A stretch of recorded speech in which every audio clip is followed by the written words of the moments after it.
Welcome to Sound Values, powered in part by LSA Burger and Classic of Denton. Ladies and gentlemen, thank you for tuning in live tonight on DentonRadio.com and on our DentonRadio.com Facebook. We are here in the beautiful Discover Welcome Center and located right on the ever chilly, getting chilly out there, Denton Square. I'm sitting here right now with the man, the myth, the legend, Jonny Harmon. How you doing, man? Doing well, thank you. Awesome. Hey, man, thanks for coming in tonight. You were going to be on last week, but we moved things around a little bit, and it seems like it actually worked out for everybody, all the parties equally. Did. I'm glad it worked out. Yeah, man. So how you been this week? I know really good. It's only Tuesday, but it's super busy this time of year, so it's good. I like know.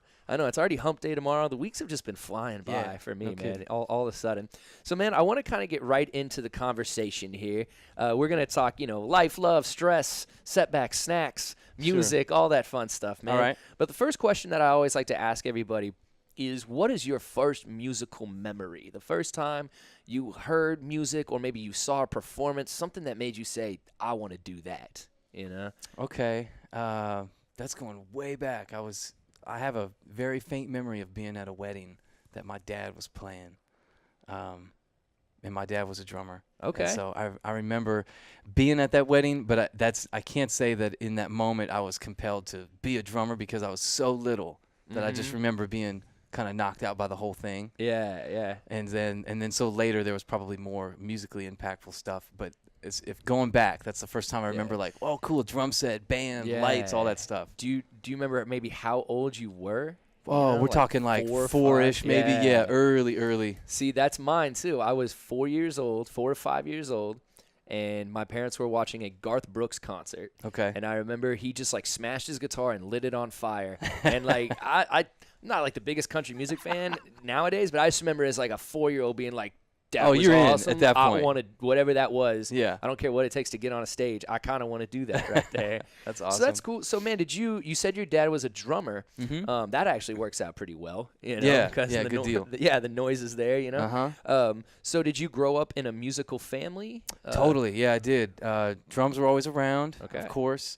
My sister is a really accomplished violinist. Nice. I got a little brother that's really musical as well, sings, plays guitar, plays drums.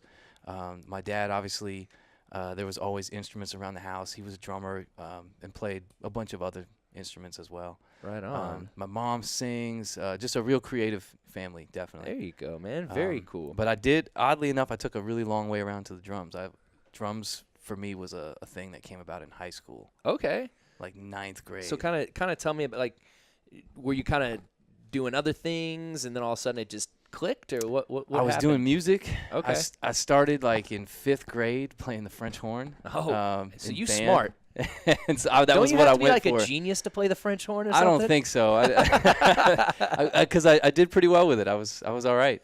And excuse me, they did the thing where they bring all the instruments in to school, and they have a guy play them, and then they kind of release, and everybody runs and packs around the one that they like. And so all my buddies were going for the trumpet and drums. And so drums being at the house, I kind of knew what that was about. So to see a guy play a drum wasn't like a real fascinating thing. I've got this master drummer at home. So, this guy kind of like tap, tap, tap on the snare drum. I was like, whatever. And then when he got to the French horn, I was like, that's cool. That's got a really unique sound. And like I said, there's only a few people that went that direction. There's a herd of guys at the trumpet and the drums. Yeah. And so I went that direction for like 5th, 6th, it was probably maybe 7th grade. I started to check out trumpet and started to kind of get into jazz a little bit. And then I realized, there's no jazz French horn. But there's all this jazz trumpet. So 7th, 8th grade, I was kind of thinking trumpet and started moving that direction. And then 9th grade, I finally got into the drums and kind of just went crazy. All right. So what is about jazz where it doesn't have the French horn? I never even I don't know. thought about that. There are recordings that guys have used it, but it's always a real unique situation. Okay, sparingly here and there. Is it just like the as a sound compositional that it thing, creates in a way? It has such a mellow, round sound to it. Okay. That when a guy's writing for a 9-piece ensemble or something, sure, you might see a part written for that. But it's not an instrument that you see guys, shedding rhythm changes over. Quartet. Yeah, you're not going to see a guy turn up at a session and like blow over rhythm changes on a French horn. That's too funny. So you go from French horn, then you said you started playing trumpet a little bit, and then you come to the drums. So by ninth grade, you're a freshman, you're getting into there, and we might have to age you just a little bit so I can kind of understand the music of the time. When did you graduate high school? This is we'll put it in the 90s. Okay, right. All right. This is going back. So so it was drumline, big time into drumline stuff back then, and then immediately jumped into drum set stuff and was immediately into playing jazz. My dad would take me to clubs and get me in so I could sit in. That started when I was probably 15, 16. He would take me into places and let me get up on the bandstand and play with some older guys. You know? And so then I did all the high school stuff, all the regional band and all-state jazz and all that stuff through high school, and was like really on that track hardcore. Yeah, that kind of sounds like, do you know Leland Rooney? That kind of sounds like his story in a way. Like Same deal? Yeah, like his dad was, from a musical family, and he just heard his dad, and he started jamming with his dad, and his dad would take him to clubs, and they kind of played. You have to have something like that. Somebody's got to get you in. But at 15, 16, how are you getting into? Is your dad kind of like, Dad's going with me, and they just know your dad? And he would either be, if it was on his gig, then I could help him load in, and I'd be there from before anybody showed up, and that was cool. But if it was going to hear somebody else, just some guys that he knew, or and it would be a situation he knew kind of where he could take me, where it would be cool, like, hey, can my son come up and sound terrible for a little while, and got to be like, absolutely. So in that situation, I think it was a thing where he knew ahead of time, and I kind of know this now. I've got some students that I work with, and I know what places are where it would be cool, where like you could probably get in. And I know there's certain places where it's like, no, let's not bother, because the situation at the door or whatever, like, it's not gonna happen. Even up here, I can think, and especially nowadays, like, so many places are non-smoking now. It's just a lot more kosher to bring your kid in there and just throw an X on them, and there you go. There are definitely places here where while I'm loading in, I could say, hey, I got a student that's gonna come by, he's 18, is it cool if and that guy can be like, no, not gonna happen, or sure, we're just gonna X him up, and there we go. So my dad was kind of doing that, I think, for me. He knew, like, hey, actually, Wednesday night, so-and-so's playing this place. I bet I could take you down there and you could play a couple. That's so I'm cool, like, man. let's do it. I'm out late. Order up some food, sit there and drink about 11 Sprites, and then go up and sound terrible on Blue Bossa. That's what's up. That was a good time. A round of Sprites for the kid over here. Yeah, definitely. So kind of, I'm interested more about kind of a little bit of your dad's background as well. You said you got this master drummer. He's playing these jazz clubs. He's taking you with you, so the other cats around him have to, like, that's the thing. You can't be like a bad drummer and then bring your kid in to play bad drums. No, you got to have some respect. Yeah, so if you're gonna what's do that. kind of his background? So are we seeing? Is there like a long line of musicians like going back, like grandparents or anything? I think he was kind of the first one, unless there's something I'm unaware of. He was the first one. He got into it with like Gene Krupa and Buddy Rich and stuff. Okay.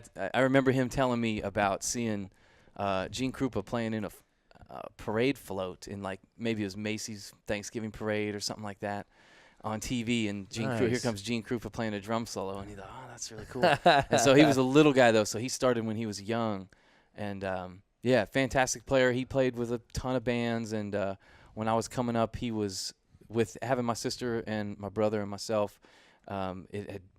Things had moved to a point where he was playing kind of in Columbus, where I grew up, instead of traveling all over the place. But which he definitely had Columbus? Ohio. Okay. Because isn't there one in like Georgia? I think. Yeah, there is. So he was playing. I think I want to say 6 nights a week, pretty much through a lot of my youth. Man, at a place, that's just kind of cool. trio, quartet, jazz, and was that his like job, or did he had some other jobs later on that were more steady than that, but definitely before me and my brother and sister hit the scene, it was 100% that, and then less and less of that as having a family got more and more serious. That's cool, man. So you were going to like these jazz clubs. So was there a lot of jazz being played, like jazz records played at your house? Definitely. So what was being played around the house? Did mom and dad kind of listen to the same things? Did they have those different tastes? No, that's what's cool, and I think that's largely why I sound weird like I do, because my the ingredients in going into my ears as a kid were a pretty cool mixture. My dad had a lot of jazz going on. Both parents are pretty heavy into classical. So there was a lot of good stuff going on, like heavy duty stuff for a little guy to be listening to. Yeah. And then mom was real heavy into I don't know what you'd call it, a lot of soft rock, kind of 80s pop and stuff. Okay. But really good, solid stuff. that I was hearing. I didn't realize how hip the stuff was that I was listening to when I was younger until I got out. I'm like, oh man, my parents listen to cool stuff. Yeah, you know? yeah, man. It's. I told my dad, I was like, the older I get, the cooler you become. Yeah, definitely. Because you realize there's this. You're born into an era, and there's music in that era that you're going to be aware of, and all that. Yep. But then, as a musician, you're responsible to be aware of at least everything else that happened before. Yeah. And so, I noticed, especially in dealing with my students now, that like guys that if they're not fed good music into their ears as kids growing up, and then they come to me, as a teenager, wanting lessons. Yeah. And I want to mention a guy or talk about a thing, and they're just kind of like, I don't know what you're talking about. I'm just like, oh man, you have so much background that needs to be filled in. And so then I realized what an advantage I had. Like, wow, okay, so being born when I'm born, I'll get the music that's around then. But then also pretty much say 2-3 decades prior, I was getting as a young guy, right? And then even much further back, if you get into all the classical composers 50s, 60s, 70s, then you can drop all the way back to big band era and right. go all the way back even further there. Where you've got your classical, just like you're saying, man. And I didn't know anything about any of what I was listening to, but having those sounds in my ears later allowed me to, when I would get into a thing, like, okay, I want to hear some string quartet, and I have sounds in my head already of things that I enjoy, and then it's just a matter of finding out, what do you call that stuff? What's the style that I like? Yeah, man, that's cool. And I've talked to like I said, over the time of doing this show, I've talked to people, and some people are like, oh, my mom listened to this, and my dad, like I remember, like dad listened to like, Johnny Cash. Mom was listening to Prince, and then you see, you're like, oh, okay. Like I grew up, my mom would play. A lot of Prince. This band called The Cult. Like John Mellencamp, or John Cougar Mellencamp. Back then. Yeah, and then my dad was listening to Neil Young and Johnny Cash, and then Frank Sinatra and Tony Bennett. Absolutely. And then I had my two older brothers down the hallway who were listening to Bone Thugs and Harmony. So like I could walk from any part of the house and hear different music. Yeah. And that was kind of like that's how I grew up too. Is like I could be in the living room and my dad would be listening to a record. I could go into my brother's room, he'd be listening to something. And I could go like into like the computer room and my mom would be listening to something. Right. So there was all this different music surrounding.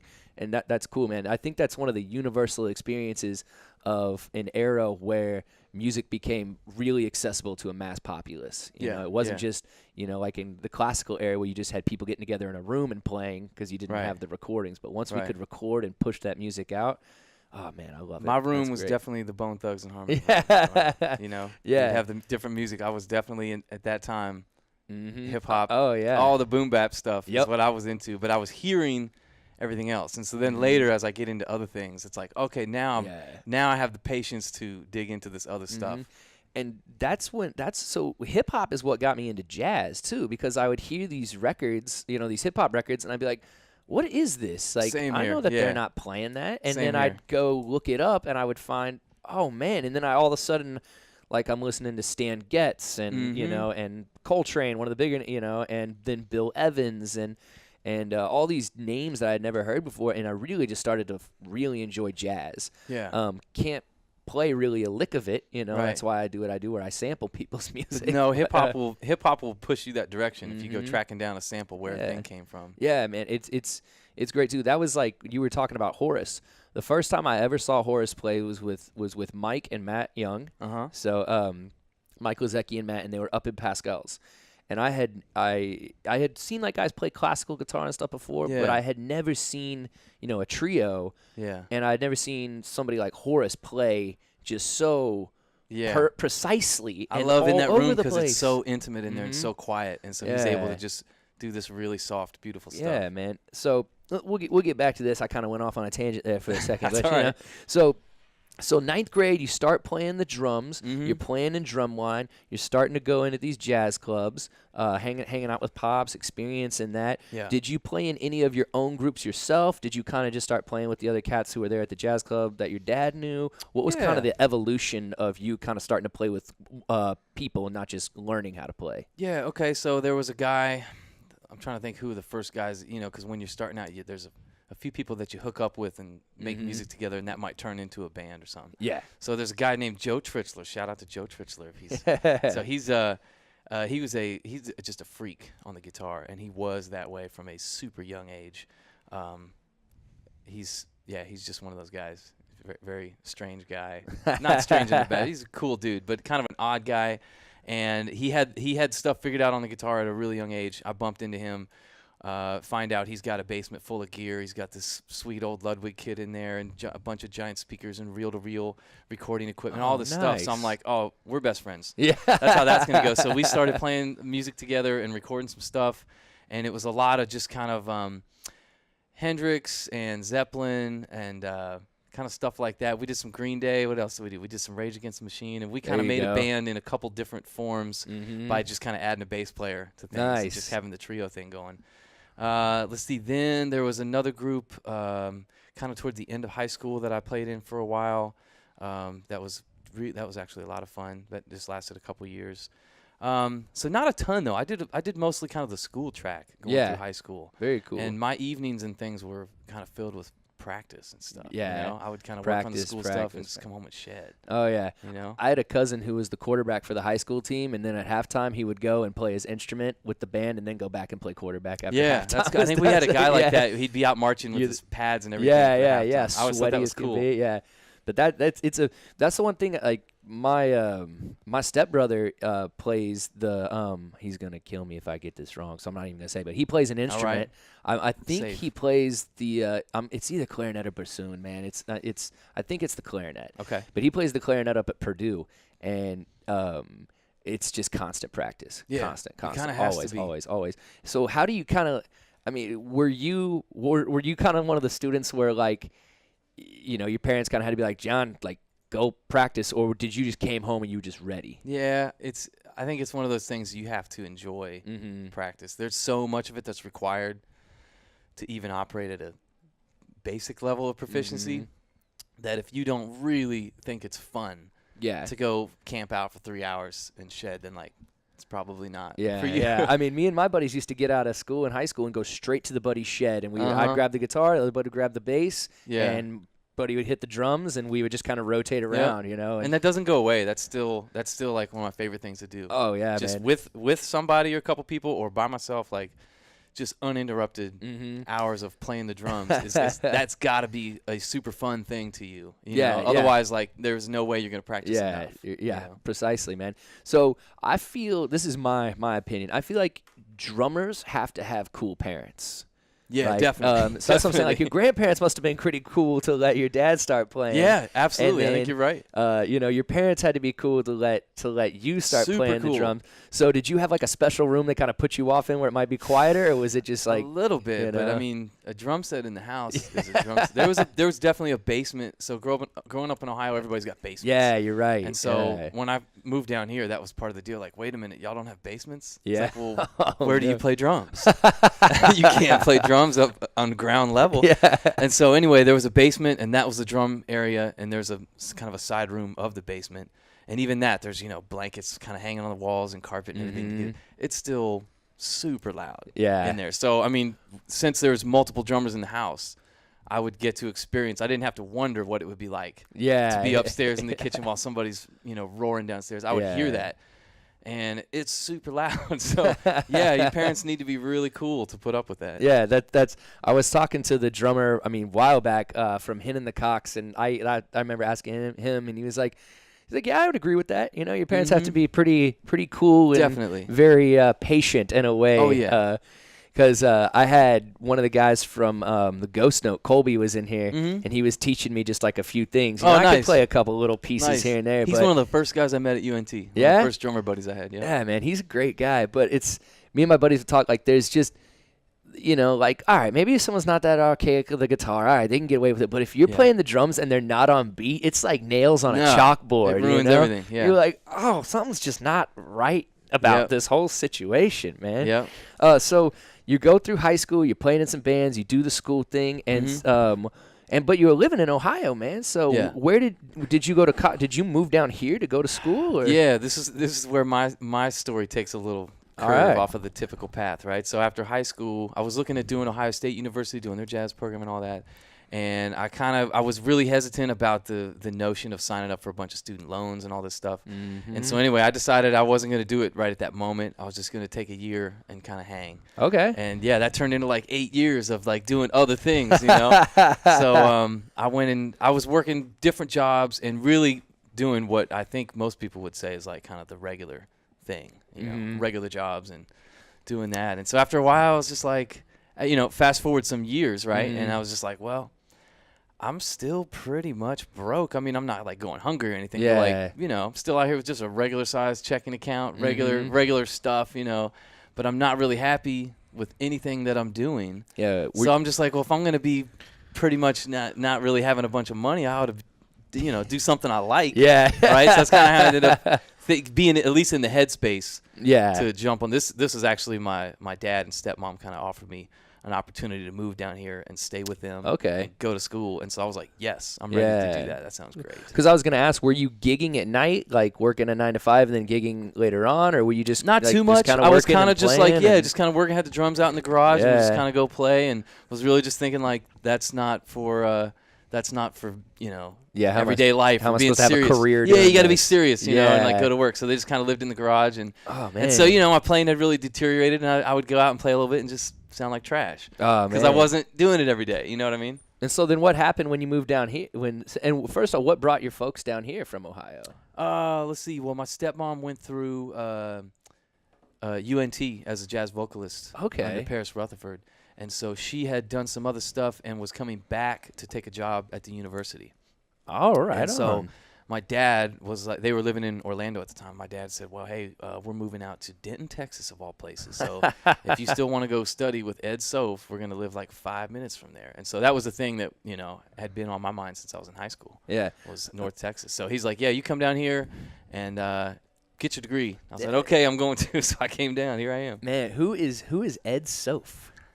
Like, oh, really? Yeah. That's okay. So he is the newly retired drum set professor at UNT. All right. And so he's definitely a legend. That's and so awesome. I saw him at a drum set camp at Ohio State University when I was in high school. I went to like a jazz rhythm section camp. Oh, nice. And so each rhythm section instrument they had brought in a few guys to workshop with all the kids at the camp. Very cool. So cool. Ed Soph was one of the guys, and I remember in that camp thinking, he's a really scary guy. I want to go study with him. And hearing, you know, knowing a little bit about the program and some of the guys that had come through and what studying with Ed tends to do to your playing makes it really good. So so from a young age, I was like, I want to go study with Ed Soph. Yeah. You know? I mean, my dad graduated from what was then called, it was still called North Texas State. That's when, and I think he graduated in like 1975, 1978, somewhere right around there. And he can still recall the 1 O'Clock Like Jazz Band, you know, and how great that program already was. Yeah. I've always kind of wanted to do like my own personal history research on like how did it go from being like this teacher's college to all of a sudden becoming this like immensely. Yeah, I don't know. It's wild how it just over a few decades it morphed into that. I had this professor. He was one of my music history professors. And he was always so bitter about that new stadium that they built because he was like, you know, we got the greatest football team in the land. That jazz band's total trash, though. Yeah, that was definitely a hot topic there for a while. Yeah, still, I'm sure. Still. He was so unhappy. He was a younger guy too, and he would crack me up. I remember he came in one day and he was just like, "So what's this dubstep that I've heard about?" Oh, that's awesome. You had the answer for him. Yeah, I'm I raised sure, my right? hand. I was like, "Sir, I can explain what you hate." You know.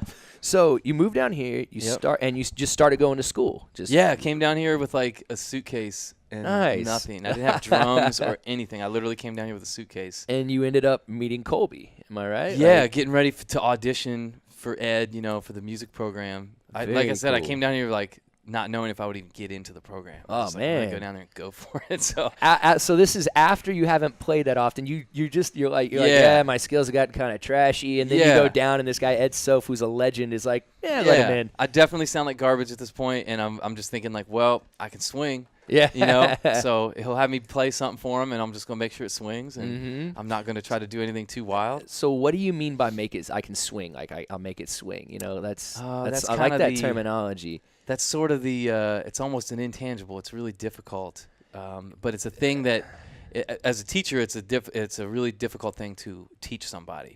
When you show them how to play a rhythm, when you show them how to just ding, ding, ka-ding, ding, ka-ding on a cymbal, and then they play it, you kind of like, all right, that's either swinging or it ain't. Okay. Right? And if it ain't, it's really hard to get somebody to swing if they can't. And so I just knew coming in, like, well, as rusty as my chops might be, I can sit down and play brushes. I can make it swing. I can play tunes. I still know tunes. Yeah. And so with regard to that, I'll be fine. So if I think I know what you mean. It's kind of like when you watch, like I'm trying to think, because like I'll make beats and I'll have guys who will comment. They'll be like, I like the swing of the hi-hat, you know, and I'm like, oh, I'm not really sure. I just like to take the hi-hats and kind of put them off just a little bit to where it gives it more of this like humanistic type feel. And so it's not hitting right on point, so it doesn't sound so computerized. Right. And it kind of makes your head do this right here, like kind of bob and move with those drums in a way. Well, the simplest way I can describe it would be it's the degree of swing is how much delay are you putting on the second eighth note in a pair of eighth notes. Okay. So if you think of eighth notes, just 1 and 2 and 3 and 4 and those ands, if I delay those by more and more, I'll have more and more swing essentially. So instead of like it's like a yes.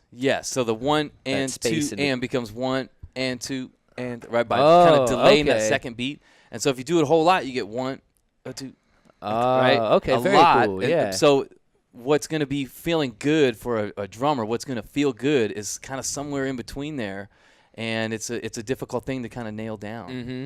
So I actually talked to Colby a lot about that too, and like I asked him, I was like, what even is a ghost note? And like he kind of showed me what it was, and I had never implemented that into my own music before. And I went home and I started doing that right. Like after I talked to Colby that day, I went home and like made one of the best beats ever because I had this like guy who knew what he was talking about telling me like, here's what you do.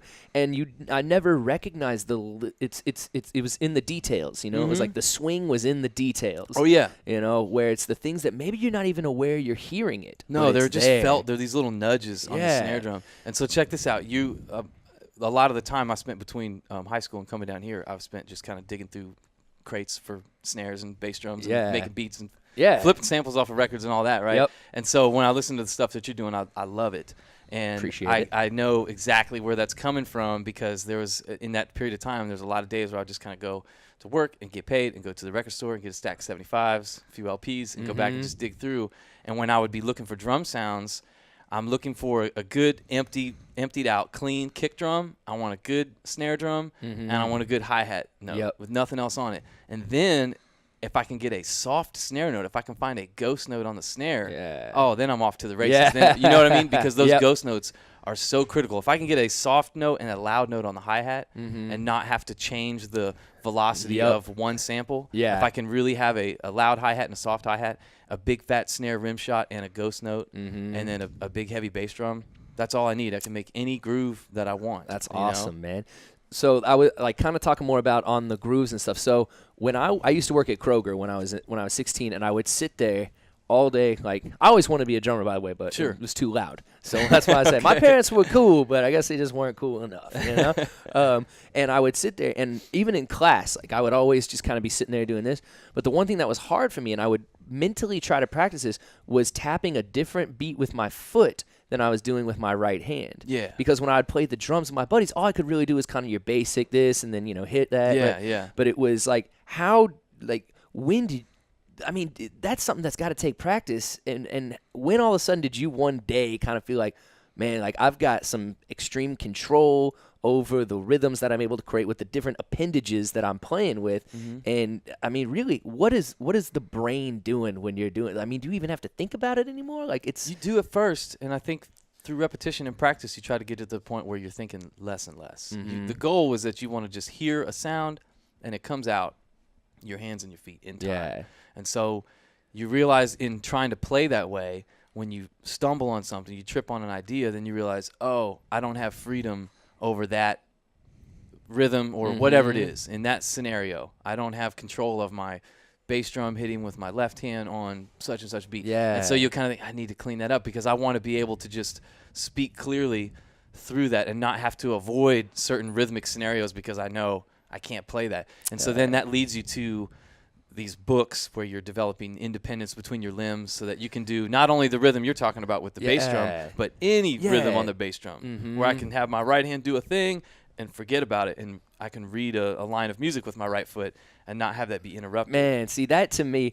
like, that is like otherworldly. That's like being ambidextrous. A little bit, yeah. You're working towards that. Yeah, the fact that you even have a dominant hand, you immediately in drumming start trying to move away from that. Your weak hand, you give it extra work. It's both sides of the brain. It seems have got to be working, and that to me, like, I'm telling you, like, I can remember my brain like hurting. Like, I'd be sitting there in class, like, ignoring the math teacher, like how do they do this, man? Yeah. Like, how a lot of it I actually will sketch out. I will doodle out rhythms a lot of the times if I want to see how a thing would that's say, cool, well, man. what would groups of 5/16 notes look like over a measure of 7/4, and just kind of I'll just doodle it out and then say, and then once you doodle it out once, you can kind of like, oh, okay, I get it. Yeah, Colby was the first person to show me what it looks like when you read music with drums. I had never seen that before. And that's handy for working things out. You can try two things that don't really line up and kind of lay them over and see how everything would go. Man, like I said, like, that to me was like the hardest. Like, I was like, I'm just gonna keep playing the guitar. Yeah, I'll but that's where all the freedom is tied up. That's how you move from just playing beats to like being able to speak on the instrument. Really, an instrument that's essentially a collection of other instruments just gathered around. You know what I mean? And we're trying to make it like one cohesive voice, and then you also are trying to not be pinned in by like beats that you've learned. You want to just be able to move kind of with the rhythm of the music. So what happened? What happened after old Ed was like, yeah, come on in, man? Did you play in any of the like orchestras or jazz? Like, what were you doing? Yeah, I went straight into the jazz thing at UNT. I didn't really do orchestras there. I started out, I think some of the ensembles and things were the first groups that I played in. Just it's tough to break into the lab bands there. Yeah. So I do remember coming down here thinking I'm gonna jump into one of the whatever o'clock lab bands. Like, no, you're not. I spent 3 semesters of nothing before I could get into anything. But that whole process is really good too. There's this whole thing of like, if you want to get better at reading big bands, so you can do place higher in the lab band auditions. Yeah, you have to make a band so that you can be playing big band every day. Yeah, every time you do an audition and you don't get in, it's like, cool, well, here goes another semester of not playing big band every day. Oh, man. So as soon as you get into one band, then it's like, cool, all right, now I have an opportunity to like read big band charts 2 days a week with a band. So next semester I can start to. So it's really hard when you're not in any band at all to kind of even get better at it, because how often do you find yourself with 16 other guys to help you work on your stuff, Yeah, I mean, it's hard enough to have a band with 3 to 4 people work around schedules. Exactly. How are you going to get 16? So that's awesome, man. And so, I mean, obviously, I don't ever like to assume anything, but I feel like you graduated. Definitely. Yeah, Yep. I got it. I made it out. I was interviewing a guy one time. I was like, so you graduated? He's like, oh, no. Sore spot. No. We're not going to talk about that. I graduated. Yeah, I got out of there. That's cool, man. And so you were playing, like, what did you eventually kind of get into one of the 1 o'clock or one of the o'clocks or whatever? I ended up in I think the 4 o'clock was the highest one that I ever did. Cool. It was in that one a couple times. Very cool, man. That's awesome.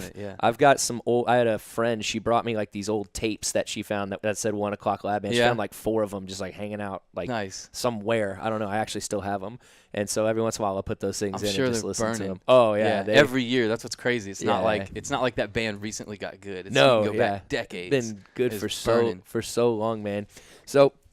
So then you graduate, man, and so then what was the next step? What's the next move? I mean, like, you've had, you did some moving, you've played in a lot of different stuff, Sounds like a very full life thus far, my man. Yeah. So when I graduated, I had already started.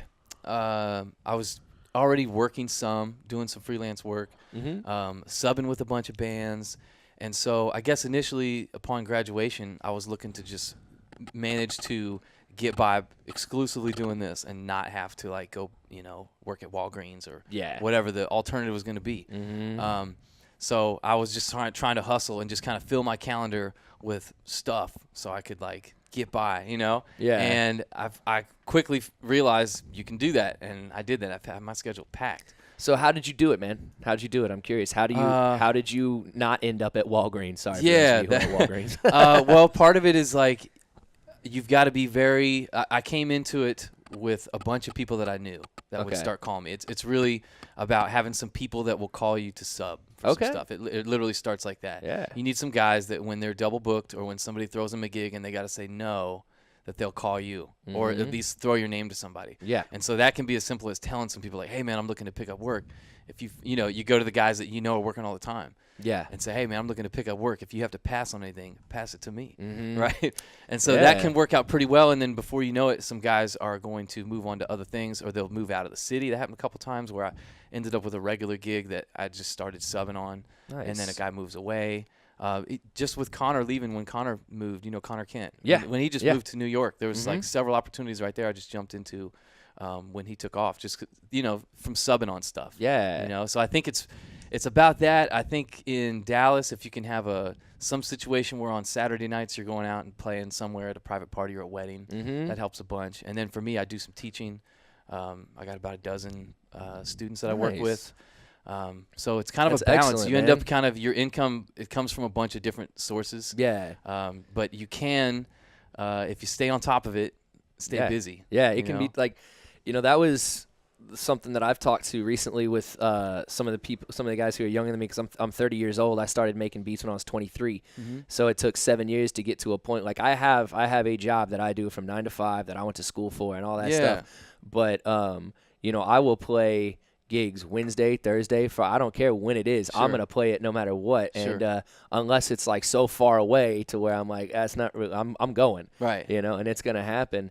And that's, kind of like what you've said. I was like, hey, if you can't play that, like, I can, I know how to mix and stuff like that. And I had people who were like, oh, hey, the guy who usually plays our house parties can't make it. Can you tonight? It's funny how these little house parties that I would play for like fraternities and just apartments up there started to turn into something more just by the connections that There's you always make. somebody that's there that's going to be like, man, would you do this other thing I've got? I would love to have. Every time it's almost guaranteed it's to happen. like, did you ever find that maybe just going to those gigs was almost as important, or like going and seeing people play? Oh yeah, definitely. The networking part of it, so that people actually know you exist. Yeah, there's something to be said for like the gig that you want to have. Go to it. Yeah, go to it and be there all the time. Yeah, I would agree with you on that. I've a couple of my buddies now, like I never would have known these guys if they hadn't showed up to the weekly thing we do at Backyard on Bell, Breakfast and Beats. Like I never would have met these guys most likely, and now they're like some of my best friends. They play, at least twice a week over there now, because it's like, hey, can y'all do this? Can y'all do this? So that's awesome, man. Like I love the connections that come from music and the friendships that can develop, and just like all the it feels like all of a sudden you just kind of wake up one day and you're like, oh, I think I did it. I think I pulled this off. Yeah, you're like, I'm out here doing it. Okay. I don't even know how this happened. Right, exactly. Like I was working those jobs back in Ohio. Now I'm down here doing what I love all the time, man. Yeah. So that's what's really inspirational about it, man. And that's like that was one reason I wanted to have you on, because I had I asked some people. I asked like, hey, I was like, yo, what does everybody do like in this band? And she was like, well, he just plays drums, he just does this, he does this. A lot of those guys are straight musicians. Yeah. Like Mike. Like, how do you do Mike that? was like, I just play bass, man. Like and Matt Young, he's like this. I do this. Yeah.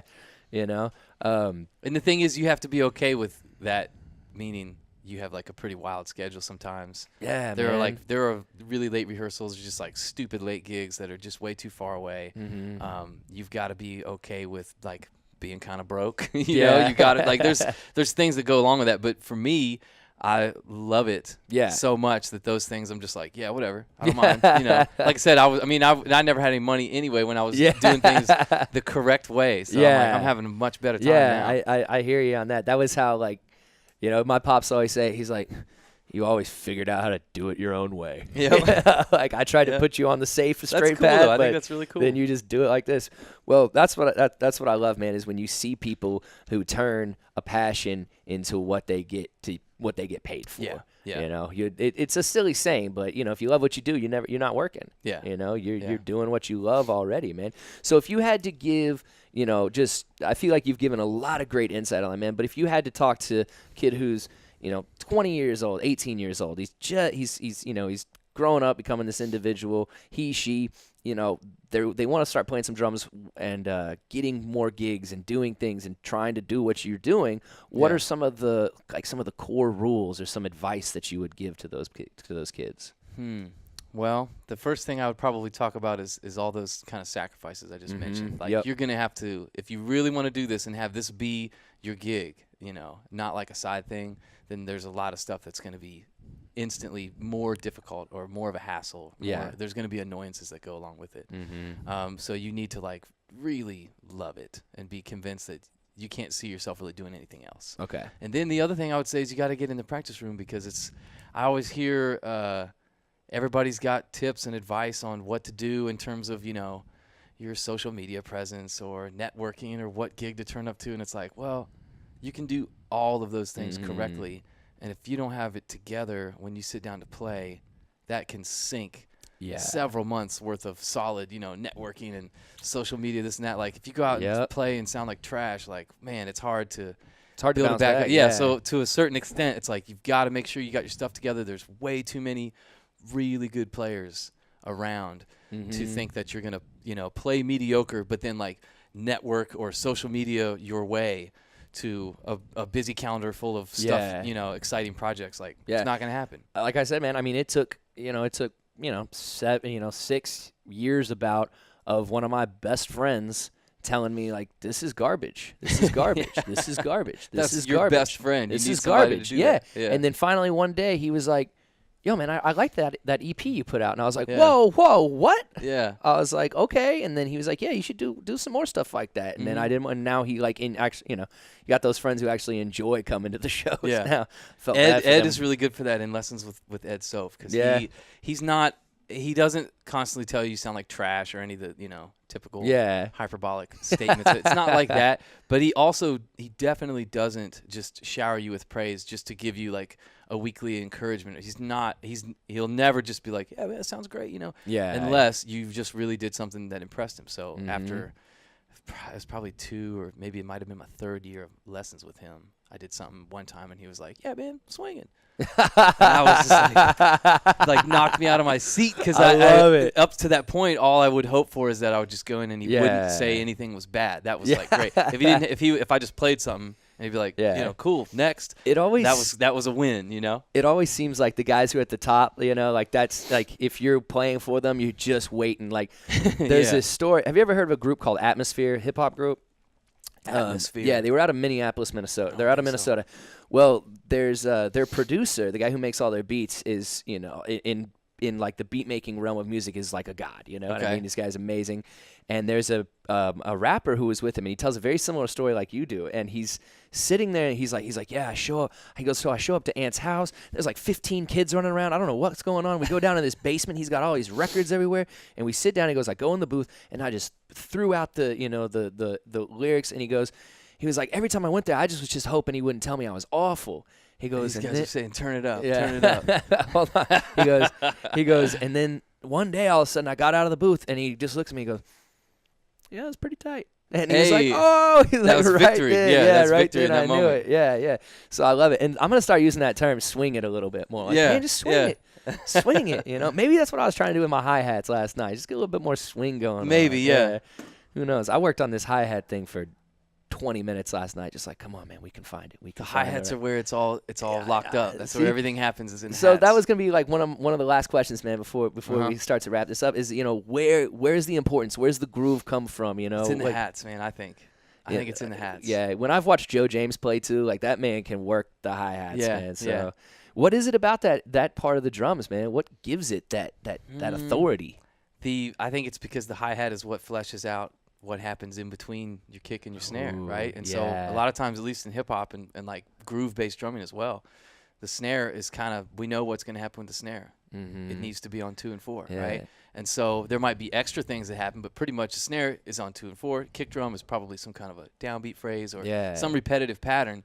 And so the unwritten stuff, the stuff that's kind of up to you, is the hi-hat. And it's not, I don't only mean adding a bunch of extra stuff. I mean also just the interpretation of like the placement of the notes, even if it's just eighth notes on the hats. Like the way that you lay them, the way they relate to the snare and the kick, I think can change the feel so much. Yeah, man. I mean, it can change the era of hip hop. Yeah. You change the hats on a hip hop groove and all of a sudden, whoa, we just moved 10 years. Yeah. You know what I mean? Yeah, for sure. I mean, if you all of a sudden it's a triplet grid in 130 seconds. It's trap music now. Yeah, exactly. In the same way that a snare sound, you can change the snare sound and move a thing a decade also. Yeah. You can change the hi-hat feel. Like the boom bap. And shift a thing. So, man, one other question I have. We're getting close to the end here. We got 5 minutes left. Okay. But I kind of meant to say this, and then we started talking about other stuff. What was it initially, besides, your dad playing those jazz clubs? Because a lot of the time, young people, we kind of steer away from what our parents do. What was it that kind of brought you back to those jazz roots? Probably my love for that music. I got into that music and never really stopped loving that music. Even when I was doing other things, I would always still kind of go back to that. And even in messing with hip-hop beats and samples and all that, I would go back to those same kind of records to pull samples from and everything. So I always loved it and always loved the drums, so it's kind of a natural overlap of the two. Cool, man. That's what's up. Like I said, I didn't really like or really even understand. I guess it's not that I didn't understand jazz until I actually moved up to Denton, started taking these music history classes when I was 24, 25, and started going and watching the concerts that you had to go watch, and you had to write about them. Yeah. And I can remember the first time I heard a guy play John Climmer. The song goes, it's like da da da da da da da da da da da da da da. It's like a saxophone or something, and I was just like, "Ooh, I want to sample that."